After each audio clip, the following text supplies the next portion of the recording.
সম্মানিত সুধীমণ্ডলী ভাই এবং বোনেরা, যে কথা বলতেছিলাম, বাংলাদেশের মানুষ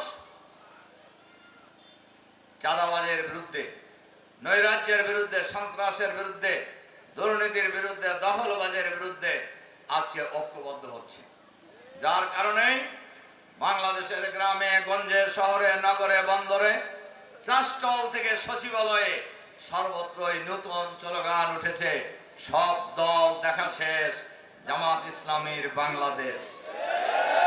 এই স্লোগান উঠছে কিনা দেখেন। সাংবাদিকরা রিক্সাওয়ালা জিজ্ঞাসা করে যে ভাই আগামী নির্বাচনে ভোট দিবেন কাকে? কয় জামাত। ঠেলা গাড়িওয়ালা জিজ্ঞাসা করে যে ভাই ভোট দিবেন কাকে? জামাত।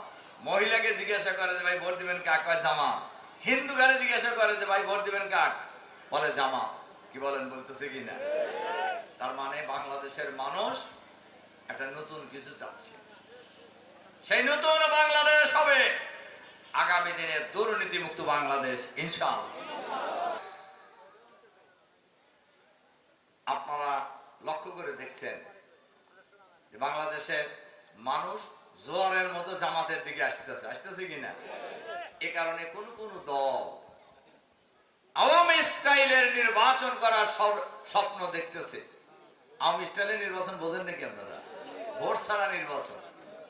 আমরা তাদেরকে বলি যে ভাই এই স্বপ্নটা বাদ দেন।